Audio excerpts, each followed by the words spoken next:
Қабанбайдың қайраты. 1757 жылы Қаракерей Қабанбай 67-де екен. Сол жылы қазақ қалмақ тарбағатай Алакөл төңірегінде соғысады. Бұл кез Ақтабан шұбырында аяғы қазақтардың ғажап жеңістеріне ұштасып, жау қолында қалған қазақ жері түгелдей дерлік жаудан тазарып қалған кез. Қазақтың бетін қайтсек қайтарамыз деп қалмақтар әрі сасып, әрі жанталасып жатқан шақ. Сол соғыста 20-ның ішіндегі қалмақтың Арқауыл деген жас батыры жекпе-жекке менімен Қабанбай шықсын деп ұрандайды. Арқауыл Алпамсадай аса әрі жігіт екен. Қарагер атқа мініп ортаға шыға келгенде астындағы аты есек сияқтанып көрініпті.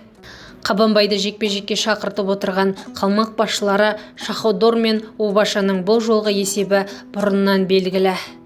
Сыналған есептігін бір ғасыр бұрын дәлелдеп айтқанда 1653 жылы егде тартып қалған Салқам Жәңгірді де сесендеген қалмақтың 17 жасар ұлы Бесінге қалдан осылайша жекпе-жекке атап шақырған. Сәскеден Бесінге дейін созылған жекпе-жекке қартайған Жәңгір шыдас бере алмай, жас қалмақ оны қағып түсіргенді. Қалмақтар бұл жолы да сондайдан дәмелі болып тұрды.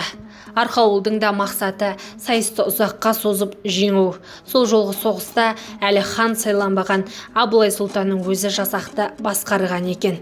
Қазақтардың қосына Қабанбайды жекпе-жекке шақырған Арқауылдың өте әрі жас екенін көріп қатты сасады. Сонда қолбасшы Абылай өз атынан түсе қалып шабайылын тартады да мен шығайын дейді. Қабекеңді қайткенде де жібермеу қажет. Саған болмайды, қолбасшысың деп бәрі оған қарсы болады. Сонда Абылай ендеше ағалар атой салайық депті. Атой салуға әрине болатын еді, бірақ оның намысқа тиетін жері бар. Қабанбай қорыққан соң қазақтар жабылып шапты дейді жау. Қабанбайды жібермеу керек деп Бөгенбай батыр да мазаланады. Ажалына асығып тұр екен, өзім-ақ барайын дейді Қабанбай мұрты тікірейіп.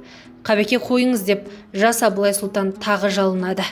Шапырашты Наурызбай шықсын, Наурызбай деген жұрт арасынан сөз шығады. Өйткені Наурызбай батыр Арқауылдан кем түспейтін ірі болатын. Қабанбай шық бері деп Арқауыл ендігіде қазақша айқайлай бастайды.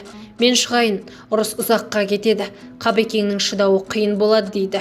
Наурызбай батыр торалы атының құйысқанын қысқартып, шап айылы мен төс айылын қайта тартып. Бірақ Қаракерей Қабанбай ешкімді тыңдамайды. 70-ке жуықтаған жасына да қарамайды. Қой қайыруға кетіп бара жатқан адамша найзасын көлденең ұстап ортаға беттейді. Екіленіп шаппайды да, текіректеп желмейді де. Қимылы жайбырақат. Оны көрген қалмақтың қылшылдаған жас батыры Арқауыл бірден оған тұра шабады. Менсіген батырдың оңтайлап келе жатқан найзасын Қабанбай қылышпен астынан қағып жіберіп қақ бөліп тастайды. Арқауыл қайта барып тағы бір найза ұстап қайтады. Бірақ бұл жолы өзі де қынабынан қылыш суырады. Қазақтың азуы кері қарыс алып арыстаны болған Қабанбайдың найзаны бұйым ғұрлы көрмегенін ол да ой түйсе керек. Алайда жас батыр қылышын сермеп те үлгермейді. Қабанбай батырдың найзасы иықтан тиіп атынан ауып қалады. Арқауыл атына қайта міне беремін дегенде Қабанбай оны найзасымен қайта қағып түсіреді. Енді ол Қабанбайға жаяу ұмтылады. Қабанбай қалқанмен қорғанып қалады. Арқауылды өлтірейін деген адамда емес, онымен ойнап жүргенде шегіндіре қалмақ батырды атынан алыстатып әкетеді де, бір сәт Қабекең тақымын қысып қалғанда астындағы қу басат тікесінен тік секіріп Арқауылдың тап қасына жетіп барады. Көзлеспес жылдамдықпен Қабанбайдың қылыш жарқ ете түседі. Сол сәтте Арқауылдың басы қақ бөлінеді. Бексұлтан Нұржекеұлы, оқыған Қалбият Нұрзат.